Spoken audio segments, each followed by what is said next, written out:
guess it's been probably 5 or 6 weeks ago, Samuel emailed the two of us and asked if we'd consider speaking here. It happens to be we got the email just after we dropped the mission trip team off at the Nashville airport. So we had, 2 days of driving to get back to Delaware. And so we thought about it and decided, yeah, this would be something we could talk to you about. We'd try about how to be a healthy family in ministry. So we're going to share with you what we talked about. We certainly don't have all the answers, but from the appearance of things, we've been around the block a couple more times than all of you. So anyway, take it or leave it. Your kids seem to not mind staying in ministry with you. That's true. Yeah. That's very true. There's some legacy there. Or did you make her come just because? Yeah, I'm just wondering. She wasn't going to come. It would be awkward if they get that talked about. Yeah. I have to admit, Courtney just stays on the go. This little one doesn't stop her, and I imagine two won't stop her either. She loves to go, so that's good. I do want to also say this is not a Bible study. We didn't develop it to be a Bible study, but we're going to share with you some principles, scriptural principles that we've learned over the years, and I imagine you're familiar with a lot of what we're going to say, but it's good to hear again. It's good for us to think it through even. So we started in full-time vocational ministry in 2008. It was 11 years ago when our family made that decision to leave Delaware and move to Missouri to go to work at the AIM headquarters in Branson. And we were there just shy of 3 years. And when we moved back, we had to make a decision, what are we going to do? We thought of different things, but God kept directing us back to discipleship ministry in the AIM fashion. So we decided to take over the team that was in Delaware, and Tyler Hogan, which probably most of you know of him anyway, was more than glad to give it back to us. So he had a young family starting, and anyway, so we took it over and renamed it at that point, and have carried on since 2011 in Delaware. And I also want to bring up the point that we're full-time vocationally employed or involved in ministry. But the fact of the matter is we're all full-time ministers. Scripture makes that very clear numerous places. Somebody has 2 Corinthians 5:20, if they wouldn't mind reading that particular verse to us about being ambassadors. 2 Corinthians 5:20. We are therefore Christ's ambassadors, as through God we're making his appeal through us. Yep. We implore you on Christ's behalf, be reconciled to God. Be reconciled to God. We are Christ's ambassadors, no matter where we're at, whether it's full-time ministry or whether it's... I was a painting contractor for 20-some years before 2008, and I was just as much an ambassador there as I am now, is the way I try to do it. Sue was a homeschool mom, and she was an ambassador at that point in time too. So we'd like to share with you what we came up with 3 points that probably that's what God brought to our hearts about what we should tell you about. And the first of those points has to do with community. The second point has to do with balance in life, and the third point has to do with God's grace and living accordingly, as opposed to performance and doing the right things. So we're going to start out with the first one. I'd like to pray first, if we could just take a moment. Father, we come to you now and ask your Spirit to be among us, to guide us as we talk. And I pray, Lord, that your truth would be heard, that you would use this opportunity to encourage each person here to follow you in that vocational way, or in that, if you have a job way. However it is you see fit, Lord, I pray that this information would encourage us and guide us and help us as we go about what you call us to do. In Jesus' name we pray. Amen. It is interesting because as we were brainstorming, we were sitting at a Cracker Barrel, and I had a napkin, and we were just writing down stuff. And then when we came and heard what Samuel was talking about this morning, and the emphasis even just for this conference, it's like, wow, we all had really the same ideas. So the first one has to do with God's purpose in community. Community is people gathered together. That's what it is. And the key verse is found in Hebrews 10:24 and 25. Let us consider how we may spur one another on toward love and good deeds, not giving up meeting together as some are in the habit of doing, but encouraging one another, and all the more as you see the day approaching. Jesus is coming, and the world needs Jesus, just like your shirt. And the more we see that, the more we want to pull together and become a community. There's two things that a community does. First one is spur and encourage. So we have three parts of community that we're going to talk about. The first one is the big Christian community. Okay. First one is the big Christian community. That would be when we have hard times, personally, when we have questions, when we don't know what to do. We have someone there to help carry our burdens. I've been reading the book of Galatians over and over for several weeks now. And I just noticed that Galatians is a lot like this verse. Where at the beginning of Galatians, he's spurring them on because they were not doing the right thing. They'd gotten into just work salvation. But then at the end of the book, he's saying, now that I spurred you, now I'm going to encourage you to come together as a community. And so Galatians 6:2 goes with this verse, and goes with this part. Someone read that one. 6:1 and 2, or 6:2. yeah. All right. Carry each other's burdens, for in this way you will fulfill the law of Christ. And that's right after he's telling them to be careful about discipling people. But we are called to carry each other's burdens. Now, carrying each other's burdens and being a community takes humility, because we want to look good on the outside. We want to make everybody think that we've got it under control. Our family is happy on Facebook or Instagram or whatever. You only have the happy pictures, not the discouraged ones. So you have to be humble enough to say, I need help. Please pray for me. And it takes intentionality, and it's certainly not comfortable.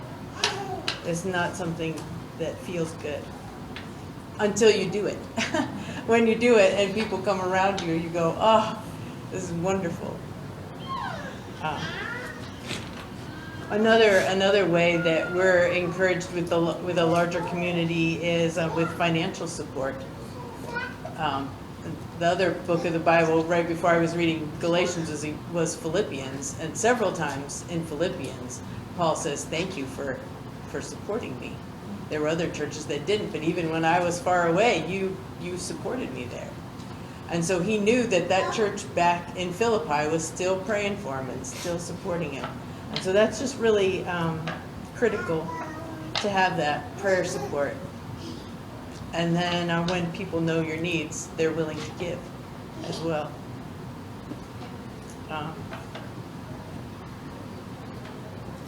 Good. Yeah. So, an example of it just recently happened to me and Sue, just to demonstrate what she was just talking about. We go to the fitness center in the morning 3 or 4 days a week, and there's this one lady that comes. It happens to be one of our financial supporters. And just rarely I see her, but I saw her this one morning. We got into a discussion, and I don't even know how we got on the topic, but she came to realize that the computer I've been using, my desktop computer, is at least 10 years old, and it just doesn't work well at all. But that's where I spend my day, and that's how I don't do a whole lot on it. I email and I communicate, that kind of thing. But a week later in the mail, I got a check for $500. They put this toward a computer, and so as I speak now, there's a new computer in my office, and it's wonderful. I mean, it cost like $800, but it was she covered the bulk of it, and that's just one example of that community supporting us. We could tell you all kinds of things, but that's just one recent example. And something else we've learned, if you're in vocationally full-time, Tim and Phil and a number of you that are, one thing we found that's critical is the communication from us to them, to our Jury used to call it stakeholders, the people who care about what you're doing, that have a stake in it. And so we encourage you strongly to have a very disciplined newsletter or some form of putting out what's happening, communicating with your supporters. Since 2008, we've not stopped. We've started that, and we still do that every 2 months. It's only every 2 months, but we send out a newsletter to our supporters, the ones that are really especially interested in what we're doing. And it's huge, and it's very well received. We get replies to it all the time when we send it out. So Yeah, it's encouraging as a family to know that there are people praying for us, yeah. and they know where our needs are.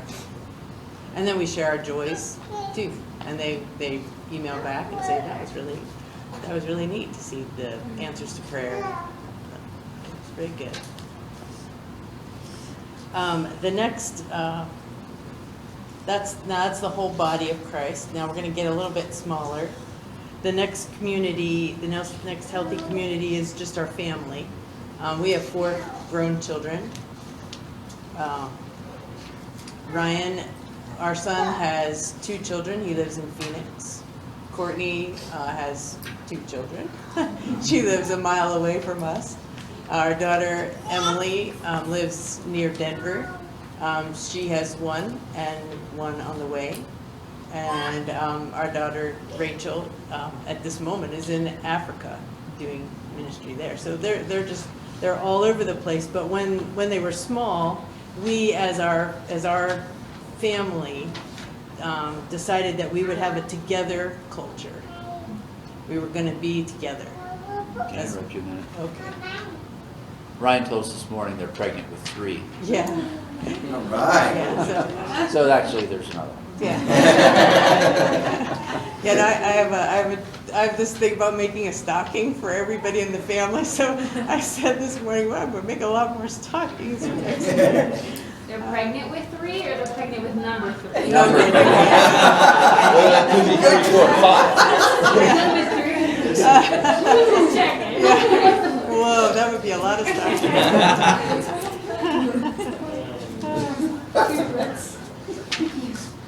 So one of our biggest philosophies with our family is that we were going to be together. And me as a homeschool mom, that was easier for me because I was with the children 24 hours a day, pretty much. But to intentionally pull Dave into that family culture was trickier because he was self-employed in a painting business that got busy, really busy in the summer. Sometimes he'd be working later or weekends or whatever, and we had to just choose that when we had our time together, it was going to be together. One thing that Dave did that really helped with that is on Saturday morning, he would take one child out for breakfast. So we had 4 children, so once a month, they got to go to breakfast with Dad. If we live in a place where you have to take your trash to the dump, Dad would take one of the kids with him to the dump. So it was like just intentional little times where he would be able to spend time with them, just themselves. I always bought a soda for them. They had a Yeah, soda that was machine it. at the dump. That was a treat. That's why I think they went more in. My husband to this day makes fun of me because I told him that was a highlight. To go to the dump. To the dump. It's like, constantly brings up, well, I just take Lucas to the dump. He would love it. He would love it. And so another, with the together culture, we serve together with an outward focus, but we try to do it together as a family, not just looking at ourselves, but choosing to be weird together. We would work on church projects together. We had needy neighbors sometimes that we would all go. And it wouldn't be just Dave that would go and rake the yard. He would take kids along with him, or I was out, we were all out there together. One of our favorite ones was we as a family spent a long weekend at a Young Life camp up in New York called Saranac. And even when our children were all this age, little tiny toddlers up to 5, 8, I think might have been the oldest that y'all were there, we all went there as a family. We went there to serve. And so even when we had the little ones, they were all, somehow they were helping. They got to the point where we could actually go to the store and organize things at the store together. Well, and Dave, he was with the painting crew and stuff like that. They were doing the big things. And then eventually Ryan was old enough and he was out there digging holes with them. But we did that together. It was a service project that we could do together as a family. And then I wrote down Galatians 6, 9, and 10. Somebody could read that. Galatians 6, 9, and 10. Let us not become weary in doing good, for at the proper time we will reap a harvest if we do not give up. Therefore, as we have opportunity, let us do good to all people, especially to those who belong to the family of believers. So the second part of that is where that philosophy mostly comes from. We're doing good. We're not being weary doing good. We're doing good to help the family of believers especially. Yeah. So going along with that same line of thinking is our family, we felt it was important to develop a missional mindset with them. And I know Courtney and her siblings, I don't know how many books they heard, but Sue every day at lunchtime would read a biography about some missionary somewhere, and they'd read them for weeks. I mean, what you put in is what comes out. I'm a firm believer of that. And so be intentional about what you expose your kids to, just as a mention.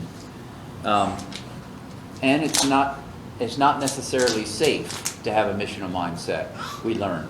And we're there to protect our children, but as they grow and get older, it's my job also to release and allow them to try things that may not be, it's a little scary. I mean, Tim and I were talking a little bit yesterday, and he mentioned even Tess Rolfe there in Branson, how wow, I didn't know we put parents through this stuff when we asked them to go away for 6 weeks, because she's now having to consider that opportunity of sending her kids out on mission trips. And so it's a challenge for parents to let go. But at a young age, I mean, as young as 6 years old, our kids started going to a camp 3 hours away in New Jersey, and for a week at 6 years old. So that's a big step, just to go to a camp for a week, Christian camp. And they started going on church mission trips at junior high age or so. And I can remember my son, he was 14 at the time, got a call from this place in Missouri. He did, and they asked him to go away for 6 weeks on this mission trip. And I said, "Who is this?" Yeah, it's AIM Around the World. I don't know anything about them, very little. 6 weeks, Ryan? Yeah, 6 weeks. And soon we struggled. We wrestled with that idea of letting him go away for that amount of time at such a young age. And we prayed and said, this is one of those times, and we let him go. We let our boy go. But when he came back, he was a young man. He grew. It was evident the change in him. eventually Courtney started going, and then Emily, and then Rachel, and then all four of them started doing mission work. And now, they've been all over the world now, and they're all very missionally minded. Ryan's about ready to go to Ireland. He's leading a trip from his church, and so I've tried to think of the places they've been and even lived. They've been to Haiti, China, Africa, Ireland, Honduras, Alaska, India, Thailand. So, and I may have missed some, but those are the ones that came to mind. And so anyway, it seems to have developed that missional mindset by just intentionally investing those stories and input into them at a young age, and serving and all that. Another point to the family community, we felt strongly about limiting the distractions in their life. You know, the kids when they were young didn't like it, but they didn't get cell phones until they were out of high school. All their peers had them, and it was, but that's just how we felt. We wanted them to be part of our family, not part of, so, you know, there are a number of things. With TV, we didn't watch a lot of television. So we were just selective in how much time or freedom we gave them to be away in those kind of ventures. Not that they're bad, but I felt we needed to limit it. Another thing we did were individual activities. We let them choose one thing a year. Like Ryan liked baseball. He played Little League baseball, and that was his thing. But he didn't play basketball. He didn't play football. He didn't play the other things. It was his choice. And Courtney, I remember a couple of years, did ballet lessons. That was her choice, and she loved it and wanted to keep doing it, but that came to an end. So, in a nutshell, what you open your mind to is what develops your worldview for your children. So be intentional about what you let their minds get open to. I don't want to sound too like a stick in the mud, but you got to be discerning about what you allow. I think. So as a family, that I think developed a fairly healthy outlook on ministry and family. So go ahead. Okay, so getting it even a little bit smaller, we thought, it just as a couple, we're a community too. And how can we be healthy as a couple doing ministry? This is the last one, but it's incredibly important, and it's usually the easiest one to ignore, especially if you're distracted with ministry or other work. It's really easy to let this part go. But even God said it wasn't good for a man to be alone. And that's why he made Eve. He made Eve to be a helper, to be with him, to be his community, his spurring and his encouraging. Something that was emotionally refreshing for us was we always had a date night. Every week we would do a date. When they were really young, we would hire a babysitter, and once Ryan took the first aid class, they would babysit themselves. But we would get a chance to go out, even just for an hour, enough to be away from them and have regular talk and kind of just refocus. And that was hard. That had to be very intentional. So they knew every Saturday night that that's what was true. I think they really liked that. Courtney can tell you some funny stories. But we would actually, when Ryan was old enough, we got to the point where he knew the first aid stuff, and we would pay them to babysit themselves. So they would get a certain amount of money so that if they obeyed Ryan or whoever was in charge, then they got to keep their money. If they didn't, either he would get it or we would get it. So it was good. And it was only for a short time. It gave us time, and they just loved just watching a movie here or whatever together. And that was always fun. But for us, as a couple community, it didn't even matter where we went or what we did. It was just a time to get away from the house, the phone, even just away from the kitchen. So I'm not even thinking about that stuff. Just going away. So we can refocus, to talk again with each other. We tried not to just solve problems, we tried to make it so it was really just us talking with each other. But sometimes we had to solve problems, or, well, you know, I had to do this with Courtney today, so, you know, remember to do that, or, you know, whatever. So a lot of it's just communication. Get the paddle out. Yeah. But now that our children are gone, it's almost like date night all the time, but no. Because we have the responsibilities that we have.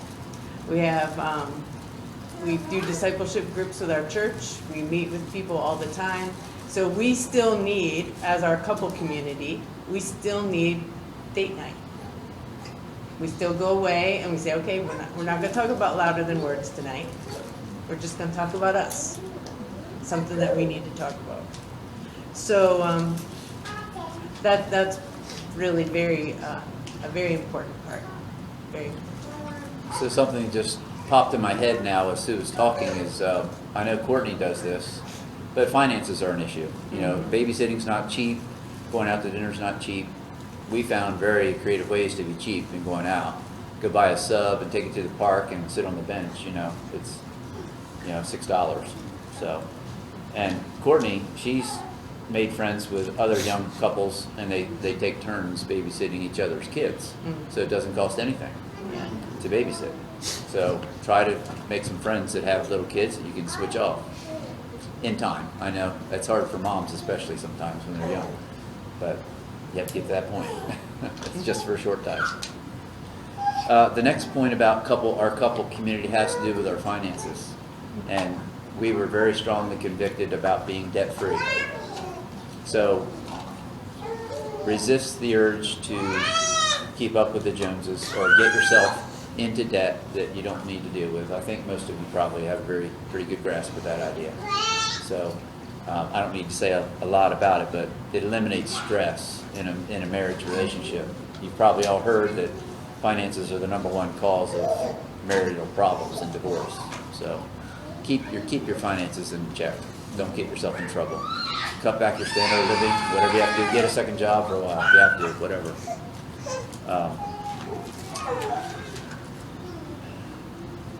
And I still, to make ends meet, I still do painting. I'm a painter, so I do side paint jobs to make the budget work. And that's kind of nice. I like to paint. So all these 3 communities we've just talked to you about, the most intimate one is this one between husband and wife. And, you know, as iron sharpens iron, it's a sanctifying relationship. I thought I was doing okay until I got married. Man, we definitely sanctify each other. And even after 30 years, we're still sanctifying each other. So keep that in mind. But on the other hand, we're also put together by God, and we complement each other. And trying to recognize how we complement each other is challenging and good to figure out. As an example, when we go on a mission trip, Dave's the driver. Last summer to California was 8,371 miles, and I drove them all. But while I'm driving, Sue is very gifted at managing that team, directing the team in the van. And so she has a line of things that they are plugged into while we're traveling, and does a great job. And the same goes, she's a gifted teacher. She's a teaching degree. She was a teacher before we got married, before we had kids. And she loves to put the Bible study together and help the team through that. And, so she's gifted in that way. So my challenge, and her challenge too, is to not feel like we're in competition with each other. Because we do sometimes. We get to that mode of mind where I could do that, Sue. You know, no, well, okay. You know, we don't want to be in competition with each other. We want to be complementary to each other and recognizing our giftings and work where we're strong. And they do overlap sometimes, but you have to just work through those things where you overlap and you're both good at something, you know. So that leads us to the point number 2 after community. Point number 2 has to do with balance. And this was mentioned this morning too.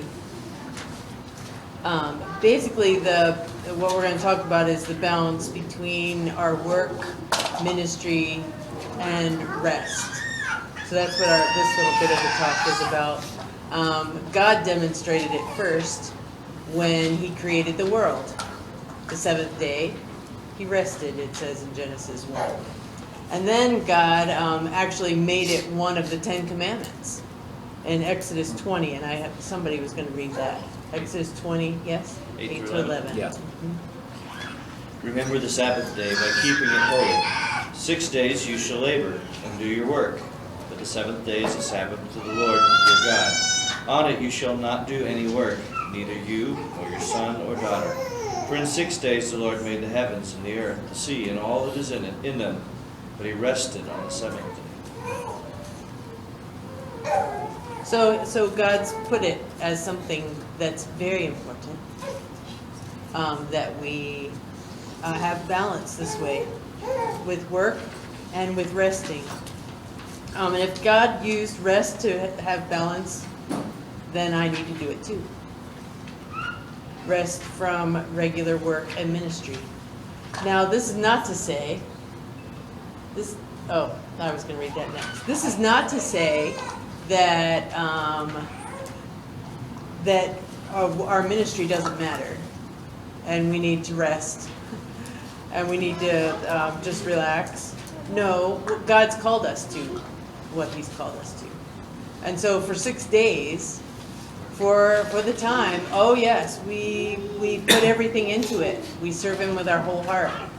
We create things. We show God's glory. We promote God all over the place. So that's what this verse is talking about. One of my favorite verses. Whatever you do, work at it with all your heart, as working for the Lord and not for human masters, since you know that you will receive an inheritance from the Lord as a reward. It is the Lord Christ you are serving. So this is a big deal. We are serving God every day, every moment.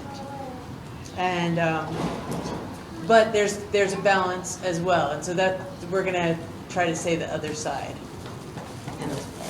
So we thought of some of the practical ways that we do rest from work. And one example is that we take our calendar and we X off days in the future where that's just, we're not going to do ministry, we're not going to do work, we're going to spend time together and do something other than ministry. That's just, and it's on the calendar ahead, and that's just how it works in our family, between the two of us. Another thing with our family growing up is we always took time for family. We had family fun. We have to separate from that sometimes burdensome ministry.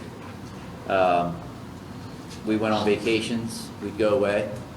We'd like to camp as a family. We camped all the time in the summertime. We were active in our local church. We got married in that church, and we're still at that church. So we have a very strong community there. We celebrate Christmas and Easter and holidays, birthdays, you name it. We celebrate. That's Courtney's favorite word, celebrate. She celebrates everything. And also individual fun. Sue would go on field trips with the kids. I didn't do that a whole lot. She sometimes went to a homeschool conference alone. I'd be home. Something that I do every year is I go on a canoe trip with some buddies I met in college. We just went on our 38th canoe trip this past spring. So that's a 3-day deal. We go out and camp and pack all of our food and all that kind of stuff. It's a great time. So. And on a daily basis, they don't have to be big things like going away camping or vacationing, but on a daily basis, some respites or some times. Sue and I, we've started the habit of after lunch, our office is at home. So after lunch, we will go for a walk. We live near a ballpark, and we'll take 20 minutes and just go out and walk and get out of the house, get away. Another thing that we do is I mentioned earlier, we exercise. Keeps our body healthy, and it also it's just healthy. It's healthy to exert yourself and let the sweat some. And At least I like it. So it's a good diversion, very healthy diversion. And we talked about this before. Developing relationships with other people. Don't be inward focused. Try to develop that community that we talked about earlier, which takes effort and intentionality. And Sue said we are leaders of a discipleship ministry within our church. So she meets regularly with a couple ladies every week. I meet with some men 3 different times each week. So it's other than louder than words. It's different. And another thing that's a diversion that you might not think about, which I do, and I know Mike does, and I know Phil does, and I know Tim does, and that is that they have a job. They have things they can do other than ministry. You don't think of it as a diversion, but I love it when I get to go paint. I'm out of the office. You know, my mind is free to think and do, and so it's a diversion. Paul was a tent maker. You can't tell me that all the people he made tents for were in the church. So even he did that. So I think that's a good diversion. The next one has to do with that word that Samuel said about being flexible. A good friend of ours that lives in Tennessee, he says this phrase all the time, and so we say it a lot too. Be flexible so that you don't get bent out of shape. And I have 2 verses to read with this. One's Proverbs, they're both in Proverbs, Proverbs 16:9 and Proverbs 19:21. So Proverbs 16:9. In his heart a man plans his course, but the Lord determines his steps. And Proverbs 19:21. Many are the plans in a man's heart, but it is the Lord's purpose that prevails. So planning is not a bad thing, but you need to be ready for God to interrupt, for others to interrupt, for babies to interrupt, for teenagers to interrupt, whatever, it doesn't matter. You just go with whatever God asks you to do. You flex. Now this is definitely not comfortable. It's especially not comfortable for someone who's a planner like me, who enjoys putting a structure together and see it go bump, bump, bump. And a lot of times it doesn't happen that way. And that's why going on mission trips is really good for me, because I have to just keep telling the team, the thing is just to be flexible. Be flexible so you don't get bent out of shape. We had an experience this year. One of our service projects was helping at a wedding reception for some missionary friends that we know, Chuck and Sharon both, who live in Branson, Missouri. Their daughter Sadie got married, and they didn't have a whole lot of money, so they rented a facility for just one day. And we, as our expression team, went there as the servers, the setup, the servers, and the cleanup. We arrived at 11 o'clock in the morning, and we were there for 13 hours. Run. Yeah, I mean, you all know weddings, and just the little details and everything that has to happen. And it was hard for us because we didn't know the facility. We didn't know yet where spoons are. You know, and we had to have it all set up for the wedding. We had to serve the wedding. We had to cut all the cake and serve all the cake and put it where it goes, and then we had to do all the cleanup afterward into boxes where we really didn't know what boxes to put it in. You know, so it was very uncomfortable, but we all left happy, and it's just awesome when you can do something like that and bless a family and see a team come together. They were totally awesome. 13 hours of running crazy. Another example that I wrote down was workshops that we've done on mission trips where we plan for 20 kids to come to the workshop and 30 kids come to the workshop. Well, then you're thinking, well, do I divide the groups and do all that? And then you're dividing the team just on the spot like that. And that's very uncomfortable. Or we had the opposite problem where we planned for 20 and we had 2 and an adult. And, well, now what do we do? So we just did the whole thing with the 2 and the adult. And actually it turned out to be an awesome flexible exercise because that adult is going to be a 5th grade teacher this year in Illinois, and she wants to start doing mime discipleship in her school. So she wants us to send her some videos and stuff like that on some songs that she wants to teach her 5th grade class. And it's like, wow, okay, well, see, God knew. God put her in the group so that we would be flexible and going on with it. So you're always flexible because you don't know what's going to happen. And you're creative and joyful at the same time. So our last point, this won't take very long, but in order to live a healthy lifestyle with a family and individually, God has purpose in grace. Grace versus performance. I think every one of us would agree that we're all saved by grace. It's the gift from God, not by works so that no one can boast. You know, Ephesians chapter 2 talks about that.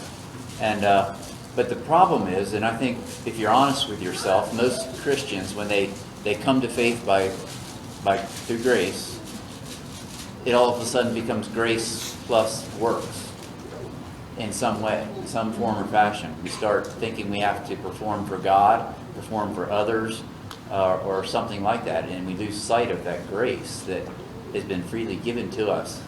So, what motivates your ministry-minded family is what the point is. What is it? Is it grace-driven or is it performance-driven?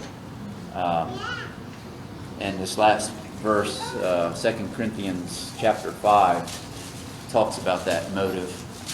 For Christ's love compels us, not because we are convinced that one died for all, and therefore all died. Because we are convinced that one died for all, and therefore all died. And he died for all, that those who live should no longer live for themselves, but for him who died for them and was raised again. So it's the love of Christ that should compel us to live no matter what part of life it is, including our families. And that's hard to hold on to. It's easy to lose sight of that grace that we've been so freely given. So you may have heard of the theological term or whatever it's called, the Great Exchange. Who's heard of the Great Exchange or the swap, Great Swap? Okay, well that's the gospel basically. It's Jesus. He took all of our sin, yesterday's sin, today's sin, and tomorrow's sin, and nailed it to the cross, suffered God's wrath on the cross. That's what he took. In exchange, he gave us his righteousness. It's called the righteousness of Christ. So God sees us as completely righteous regardless of what we do, regardless of what we think. It's been paid. It's already covered. It's dealt with. But the world operates in a different economy. You know, we have to compete with other people, and we have to impress other people. We have to, in business or in social settings or social circles, we have to feel like we need to perform to be accepted or whatever. But that's just 180 degrees from what God gives us. It's complete grace. It's already forgiven.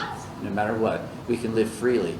You know how much stress that eliminates in a family or a person when you can truly grasp God's grace? It's immense. It's immense. So, not task-oriented, driven person, forget that. Performance leads to stress is all the point I wanted to make. We need to, I believe, learn to preach the gospel to ourselves every day. Not when we're saved only. Every day we need to preach the gospel, God's grace to us every day. So another way to say this is allow God to shape you from the inside out, not the outside in. If God shapes your inside, it will eventually manifest itself on the outside. Your actions will follow what's on the inside. So you will still be doing the good works. You'll still be performing, doing things, but the motive is what's different. The motive should be out of Christ's love, not out of performance and pleasing God. So, but if you do things to change the outside, which all of us are prone to do, it never results in internal change. Okay? So grace perspective gives healthy mental outlook. It removes stress from performance and promotes rest in God. So, I think I'm not going to read that again. You can go to the next one. So to summarize what we've talked about, the three main points are develop community, be intentional to develop a body of Christ, a Christian community, maintain balance, and live by God's grace in mind. Preach the gospel to yourself every day. So that's what we came up with. So that's. Would like to ask if you would like to talk about anything or any questions or anything at all. We'd be glad to talk with you. On that third point, which I give a hearty amen to, just curious on a practical level when you talk about how do you maintain that grace perspective Yeah. in your journey as family on mission, family in ministry. What are some of the ways? Well, I think it's that input that we strive for example, what you expose your mind to. We prayed together. I know on a personal level, which I think it starts personally, and that's the thing. It can look like a works thing. Right. Check, check. Have a quiet time with God every morning. Check, check. But that's the structure that you set up to allow God to work in your heart. If you set up that structure to meet with Him intimately on a regular basis, He will work in you, as opposed to just doing it because God says you're supposed to read Scripture and God says you're supposed to pray. That I think is an inappropriate perspective on quiet time with God, being intimate with God, and praying to God. He wants relationship with us. He desires it. So pray that you have that as a deer pants for water. Pray that you'll have that desire to know Him. And go through the discipline of doing it. That seemingly works thing. To go through those structures to make it available for God to work in your heart. I think I notice when I'm not doing it by grace, I'm more offended when people don't like something I do. So if people don't like something I do and I feel hurt or mad, then I'm going, then that's not right. That happens all the time. You have to keep going back. This was a terrible talk, Sue. I hate it. How do you feel about that? Yeah, it's terribly hard to maintain that perspective. Like when our kids were young and we were homeschoolers, so we were in that homeschooler circle community. You wear the dresses, you dress a certain way. There's a lot of pride in that. A lot of pride, a lot of things you do to fit into that community that puts undue pressure on people. So just being aware of it, I don't know, Tim, practically speaking.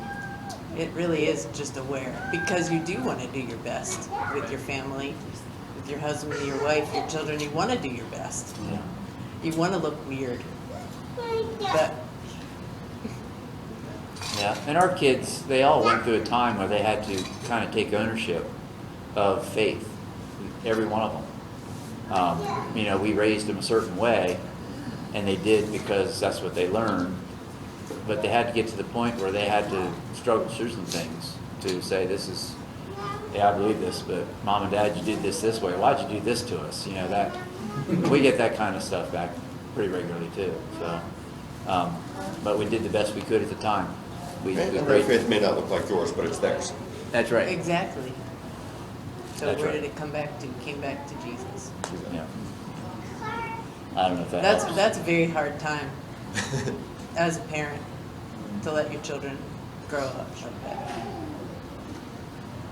It's sort of a risk.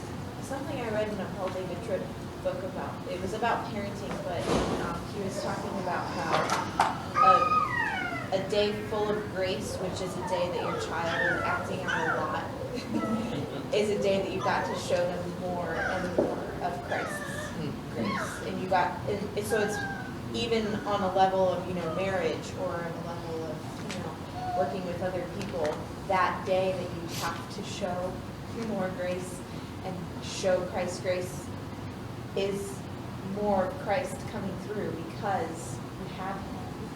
Yeah. And because you get to show that more, even though those are the hard days that you're like, can we stop having to do this? But those are the days that you can praise God for because of His grace. That He Yeah, to gives. change the perspective from seeing that as like the exception day where we didn't get it done, the failure that we had Yeah. grace for. Rather see that was the exceptional day. That was the highlight. That was where we saw more of Christ in our midst than the days that we would like. Yeah. This is a different perspective that the bad days are actually the ones that are the best days. Yeah. When we need Christ the most is when we are failing pretty bad. Yeah. Yep, because then we. Not so much on our teams about growth being when you're uncomfortable and stretched. We know that growth comes through the rough spots. Like that's who of us can think of a time when God really changed us and it was easy. But taking that home, I mean, I've just been amazed how many of the things that we know it on a team setting, we know it in a church setting, and we'll flip it in a home setting.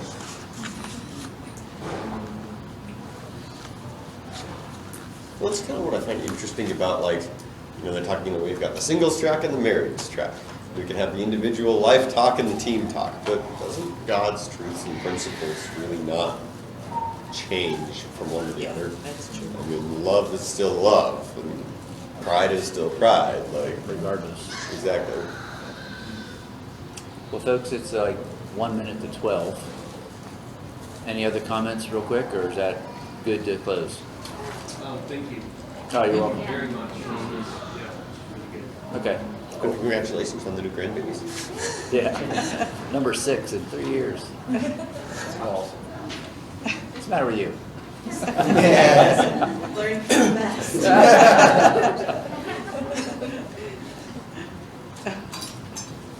Our 4 children were in 6 years.